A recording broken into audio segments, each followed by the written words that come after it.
Chocolate വിഷമാണെന്ന് മനസ്സിലാക്കാനുള്ള പ്രായം എന്റെ ഉണ്ണിക്കില്ല.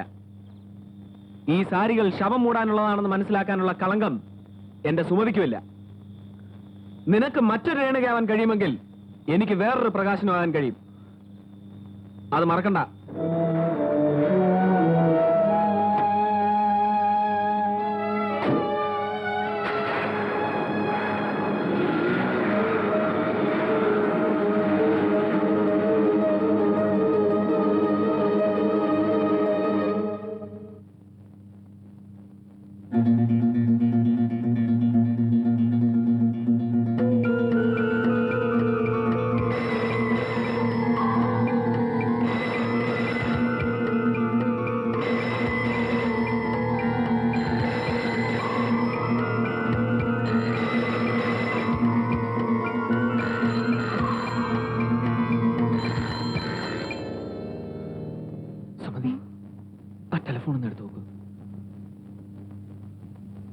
ടെലിഫോൺ അടിക്കുന്നില്ലല്ലോ. ഇല്ലേ?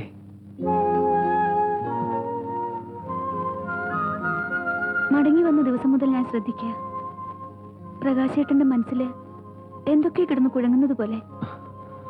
എന്തായാലും എന്നോട് പറയരുതോ? അങ്ങനെയൊന്നുമില്ല. ബാങ്കിൽ ഒരുപാട് പ്രശ്നങ്ങളുണ്ട്. പ്രകാശേട്ടന് ചെയർമാന്റെ അവാർഡൊക്കെ കിട്ടിയതല്ലേ? എല്ലാവർക്കും കണ്ണടി കാണും. ദൃഷ്ടി കൊണ്ടാ ഇങ്ങനെയൊക്കെ ഉണ്ടാവുന്നത്. നമുക്കൊരു കാര്യം ചെയ്യാം. കുറച്ചു ദിവസം നിന്റെ വീട്ടിൽ പോയി നിൽക്കാം. ഇത് ഞാൻ അങ്ങോട്ട് പറയണമെന്ന് ചിരിക്കുകയായിരുന്നു. നമുക്ക് നാളെ തന്നെ പോവാം. എനിക്ക് 7 ദിവസത്തെ ക്യാഷ്വൽ ലീവ് ബാക്കിയുണ്ട്.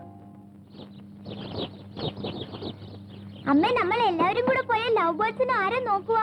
നായ്ക്കുട്ടിക്ക് ആരെ തീറ്റ കൊടുക്കുക? അതൊക്കെ ഞാൻ നോക്കിക്കൊള്ളാം. ഒരു സന്തോഷ വാർത്ത പറയാൻ മറന്നു. രാധയുടെ ഭർത്താവ് കുടി നിർത്തിയത്രേ. Very good. ഒരാഴ്ച ജോലിക്ക് പോകുന്നുണ്ട്. ഡ്രൈവിംഗ് പഠിക്കാൻ തുടങ്ങിയിട്ടുണ്ട്. ഞങ്ങൾ മടങ്ങി വന്നിട്ട് നീ തങ്കപ്പനെ ഒരു ദിവസം ഇങ്ങോട്ട് കൂട്ടിക്കൊണ്ടുവരും.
ഹലോ,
നീ സമ്മാനം മടക്കിത്തന്ന നിന്റെ കൂട്ടുകാരിയാണ് സംസാരിക്കുന്നത്.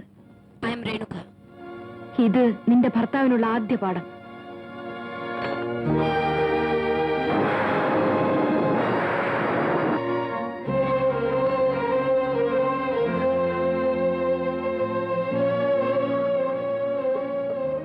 അവൾ എന്തിനാണ് ഇങ്ങനെയൊക്കെ ചെയ്തത്? പറയൂ പ്രകാശേട്ടാ, അവൾ എന്തിനാണ് നമ്മളെ പാഠം പഠിപ്പിക്കുന്നത്? അവൾ ആരാണ്? നമ്മുടെ ജീവിതത്തിൽ അവൾക്കുള്ള സ്ഥാനം എന്താണ്? എനിക്കറിയണം, എനിക്കതറിയണം. ഞാൻ എല്ലാം പറയാം. നീ എന്നോട് ക്ഷമിക്കണം, എനിക്ക് മാപ്പ് തരണം. എനിക്കൊരു തെറ്റുപറ്റി. മനഃപൂർവ്വമല്ല, എനിക്ക് അബദ്ധം പറ്റിയാണ്, സത്യം.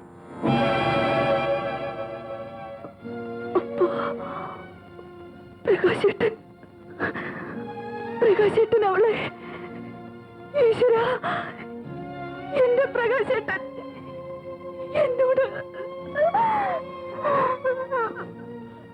അവൾ എന്നെ വശീകരിച്ച് വഞ്ചിക്കുകയായിരുന്നു. എനിക്ക് സംഭവിച്ച ഒരു ചെറിയ കൈത്തെറ്റ് പിന്നെ എനിക്ക് കുറ്റബോധമായി. ഞാൻ അകന്നു മാറി. അവൾ ആ തെറ്റ് അവകാശമാക്കി മാറ്റി. ഇനി ഒറ്റ വാക്കുപോലെ എന്നോട് മിണ്ടരുത്, എന്റെ മുമ്പിൽ നിൽക്കരുത്. ഇനി ഒരിക്കലും ആ പഴയ പ്രകാശനെ എനിക്ക് തിരിച്ചു കിട്ടില്ല. പൊയ്ക്കോ എന്റെ മുമ്പിൽ നിന്ന്. ഞാൻ ആത്മഹത്യ ചെയ്യരുതെന്നുണ്ടെങ്കിൽ ഈ നിമിഷം എന്റെ മുമ്പിൽ നിന്ന് പോണോ?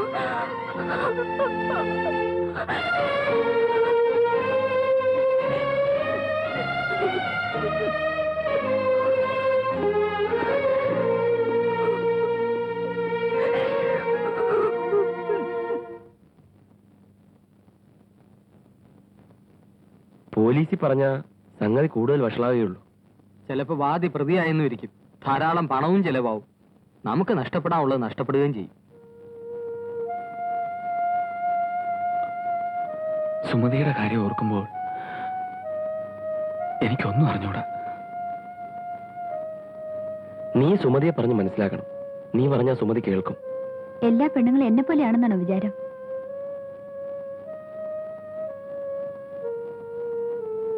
നേരം വെളുക്കട്ടെ. എന്റെ ഭർത്താവിന്റെ സ്വഭാവ ഗുണത്തെക്കുറിച്ച് ഏറെക്കുറെ സുമതിക്ക് അറിയാലോ. ഞാൻ സഹിക്കുന്നില്ലേ? എൽസിയുടെ സഹനശക്തി എനിക്കില്ല. എനിക്ക് ദുഃഖമില്ലെന്നാണ് നിന്റെ വിചാരം? ഞാൻ എന്റെ ദുഃഖം പുറത്ത് കാണിക്കാറില്ല. അഷ്ടഗന്ധം ഇട്ട് ഇടിച്ചുറപ്പിച്ച് അതിന്റെ പുറത്ത് തീക്കനലിട്ടാൽ ഒരുപാട് പുക വരും, നല്ല വാസനയും. അതാണ് എന്റെ മനസ്സ്. എനിക്ക് ദുഃഖം വന്നാൽ ഞാൻ കരയും, പരിഭവിക്കും, പിണങ്ങും. ഞാനും എന്റെ പ്രകാശേട്ടനും കുട്ടികളെ പോലെ ആയിരുന്നു. എന്നെ ആരെങ്കിലും വഞ്ചിച്ചാൽ ഞാൻ ഈശ്വരനോട് പരാതി പറയാം. പക്ഷേ ഈശ്വരൻ തന്നെ എന്നെ വഞ്ചിച്ചാൽ ഞാൻ ആരോടാ പരാതി പറയാ? ഇല്ല എൽസി, പ്രകാശേട്ടൻ ചെയ്ത തെറ്റിന് മാപ്പ് കൊടുക്കാൻ പറ്റില്ല.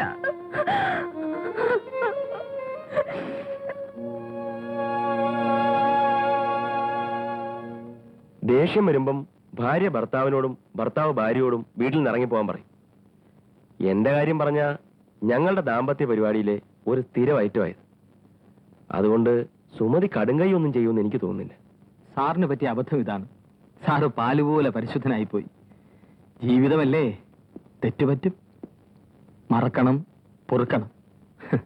24 മണിക്കൂർ ഈ കൊച്ചിന്റെ തീട്ടം കോരി നടക്കുന്ന എന്നെ കണ്ടിട്ട് നിങ്ങൾ എന്തായിരിക്കും പറയാ? അവനൊരു പെൺകോന്തൻ അല്ലേ? അങ്ങനല്ലേ സാറേ? ഞാനൊരു വങ്കനൊന്നുമല്ല. ബട്ട് ഞാൻ ഒരുപാട് സഹിക്കും, ഒരുപാട്. അങ്ങനെ വേണം. ഇവനെക്കുറിച്ച് ചിന്തിക്കണ്ടേ? നമ്മൾ ചിരിക്കുന്നത് നമുക്ക് വേണ്ടിയാണ്. പക്ഷെ നമ്മൾ കരയുന്നതും എന്ത് സഹിക്കുന്നതും നമുക്ക് വേണ്ടി അല്ല, അടുത്ത തലമുറയ്ക്ക് വേണ്ടിയാണ്.